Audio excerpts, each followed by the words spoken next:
ಕರ್ನಾಟಕ ಅರಣ್ಯ ಇಲಾಖೆಯಲ್ಲಿ 2026ನೇ ಸಾಲಿನ ಅರಣ್ಯ ವೀಕ್ಷಕ ಫಾರೆಸ್ಟ್ ವಾಚರ್ ಹುದ್ದೆಗಳಿಗೆ ಹೊಸ ನೇಮಕಾತಿ ಅಧಿಸೂಚನೆಯನ್ನು ಪ್ರಕಟ ಮಾಡಿದೆ. ನೋಡಿ, ಈ ಕರ್ನಾಟಕದಲ್ಲಿ ಎಷ್ಟೋ ವಿದ್ಯಾರ್ಥಿಗಳು ಇವಾಗ ಆಲ್ರೆಡಿ ರೂಮ್ ಮಾಡಿಕೊಂಡು ಕೋಚಿಂಗ್ ಪಡೆದುಕೊಂಡು ತುಂಬ ನೀವು ಸ್ಟಡಿ ಮಾಡ್ತಾ ಇದ್ದೀರಾ. ಹಾಗಾದರೆ ನೋಡಿ, 750 ಹುದ್ದೆಗಳಿಗೆ ಅರ್ಜಿಗಳನ್ನು ಆಹ್ವಾನಿಸಲಾಗಿದೆ. ರಾಜ್ಯದ ಯುವಕರಿಗೆ ಸರ್ಕಾರಿ ಉದ್ಯೋಗ ಗಿಟ್ಟಿಸಿಕೊಳ್ಳಿಕ್ಕೆ ಇದು ಸುವರ್ಣ ಅವಕಾಶವಾಗಿದೆ.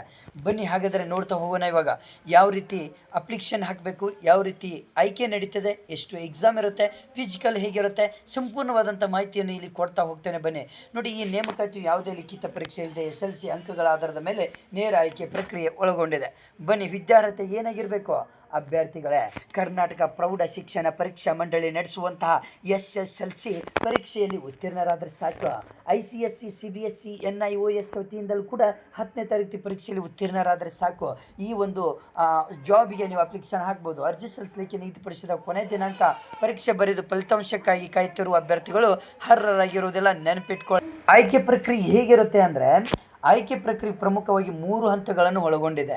ನೋಡಿ, SLC ಮೆರಿಟ್ ಆಧಾರಿತವಾಗಿ ಶಾರ್ಟ್ ಲಿಸ್ಟ್. SLC ಪರೀಕ್ಷೆಯಲ್ಲಿ ಇಲ್ಲಿ ಅಂಕಗಳ ಆಧಾರದ ಮೇಲೆ 1:20 ಅನುಪಾತದಲ್ಲಿ ಅಭ್ಯರ್ಥಿಗಳನ್ನು ದೈಹಿಕ ಸಾಮರ್ಥ್ಯ ಪರೀಕ್ಷೆಗೆ physical standard test PST short list ಮಾಡಲಾಗ್ತಿದೆ.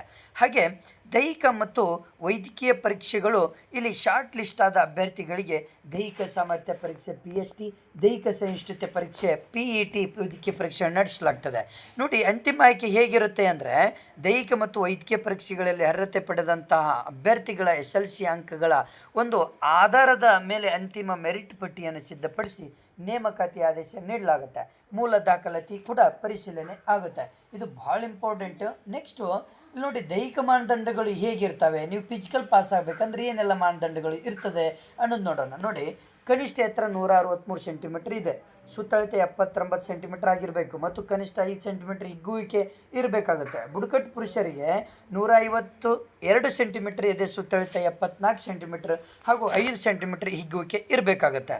ಮಹಿಳಾ ಅಭ್ಯರ್ಥಿಗಳು 150 ಸೆಂಟಿಮೀಟರ್ ಮತ್ತು 40 kg ತೂಕ ಇದ್ದರೆ ಸಾಕು. ಬುಡಕಟ್ಟು ಮಹಿಳೆಯರಿಗೆ ಕನಿಷ್ಠ ಎತ್ತರ 145 ಸೆಂಟಿಮೀಟರ್ ಮತ್ತು ಕನಿಷ್ಠ 38 kg ತೂಕ ಕಡ್ಡಾಯ. ವೈದ್ಯಕೀಯ ಮಾನದಂಡಗಳು ನೋಡೋಣ. ಅಭ್ಯರ್ಥಿಗಳಿಗೆ ದೃಷ್ಟಿ ಸಾಮರ್ಥ್ಯ 6 ಅಥವಾ 6'9" ಶ್ರವಣ ಪರೀಕ್ಷೆ ಹಾಗೂ ತಾಗು ಮಂಡಿ ಬಾಗಿದ ಕಾಲುಗಳು, ಚಪ್ಪಟೆ ಪಾದ, ನರಊತ, ಮಾತನಾಡಲು ಕೇಳಲು ತೊಂದರೆ ಮುಂತಾದ ದೈಹಿಕ ನ್ಯೂನತೆಗಳು ಇರಬಾರ್ದು, ನೆನಪಿಟ್ಕೊಳ್ಳಿ. ಹುದ್ದೆಗಳ ವಿವರ: 750 ಹುದ್ದೆಗಳಿದ್ದು 700 ನಾನ್ ಹೈದರಾಬಾದ್ ಕರ್ನಾಟಕ ಮತ್ತು 50 ಹೈದರಾಬಾದ್ ಕರ್ನಾಟಕ ವೃಂದದ ಹುದ್ದೆಗಳು ಸೇರಿವೆ. ಜಿಲ್ಲಾವಾರು ವೃತ್ತವಾರು ಹುದ್ದೆಗಳು ಈಗಿವೆ: ಬೆಂಗಳೂರು 70, ಬೆಂಗಳೂರು ಗ್ರಾಮಾಂತರ, ರಾಮನಗರ, ಕೋಲಾರ, ಚಿಕ್ಕಬಳ್ಳಾಪುರ, ಬನ್ನೇರುಘಟ್ಟ, ಬಳ್ಳಾರಿ 46 ಹುದ್ದೆಗಳಿದ್ದಾವೆ. ಚಾಮರಾಜನಗರ 169, ಬಂಡೀಪುರ, ಮಲೆಸಿಂ, BRT ಹುಲಿ ಸುರಕ್ಷಿತ ಪ್ರದೇಶ ಚಿಕ್ಕಮಗಳೂರು 56, ಧಾರವಾಡ 12, ಹಾಸನ 30, ಕೇಂದ್ರ 60, ಕಾರವಾರ, ಹಳಿಯಾಳ, ಯಲ್ಲಾಪುರ, ಶಿರ್ಸಿ, ಹೊನ್ನಾವರ, ದಂಡೇಲಿ, ಕೊಡಗು 32. ಇವೆಲ್ಲವೂ ಕೂಡ ಇದಕ್ಕೆ ಸಂಬಂಧಪಟ್ಟ ಹಾಗೆ ಈ ಒಂದು ಉದ್ಯೋಗಗಳನ್ನು ಮಾಡಿದ್ದಾರೆ. ಅರ್ಜಿ ಸಲ್ಲಿಕೆ ದಿನಾಂಕ ಯಾವಾಗಪ್ಪ ಅಂದರೆ, ಅರ್ಜಿ ಸಲ್ಲಿಕೆ ಪ್ರಕ್ರಿಯೆಯು ಆಗಸ್ಟ್ 1ರಿಂದ ಪ್ರಾರಂಭವಾಗಿ ಆಗಸ್ಟ್ 31 ಕೊನೆಗೊಳ್ಳುತ್ತೆ, ನೆನಪಿಟ್ಕೊಳ್ರಿ. ಯಾಕಂದರೆ ಇದು ಜುಲೈ. ಆಗಸ್ಟ್ 1ರಿಂದ ಅರ್ಜಿ ಪ್ರಾರಂಭವಾಗ್ತವೆ. ಆಸಕ್ತರು ಕರ್ನಾಟಕ ಅರಣ್ಯ ಇಲಾಖೆ ಅಧಿಕೃತ ವೆಬ್ಸೈಟ್ಗೆ ನೀಡಿ. ಜೊತೆಗೆ ಯಾವ್ಯಾವ ಬುಕ್ಸ್ಗಳನ್ನು ಓದಬೇಕು, ಫಿಸಿಕಲ್ ಯಾವ ರೀತಿ, ಎಲ್ಲ ಸಂಪೂರ್ಣ ಮಾಹಿತಿಯನ್ನು, ಬುಕ್ಸ್ಗಳು ಯಾರು ಬರೆದಂಥ ಬುಕ್ಸ್ಗಳು ತುಂಬ ಇಂಪಾರ್ಟೆಂಟ್ ಇರ್ತಾವೆ ಅನ್ನೋದು ಕೂಡ ನನ್ನ ಒಂದು ವಿಡಿಯೋದಲ್ಲಿ ಬಿಟ್ಟಿದ್ದೇನೆ. ಈಗಲೇ ಈ ಒಂದು ಚಾನಲನ್ನು ಸಬ್ಸ್ಕ್ರೈಬ್ ಮಾಡಿ, ಹಾಗೆ ನಿಮ್ಮ ಫ್ರೆಂಡ್ಸಿಗೆ ಶೇರ್ ಮಾಡೋದನ್ನು ಮಾತ್ರ ಮಾಡಲಿಕ್ಕೆ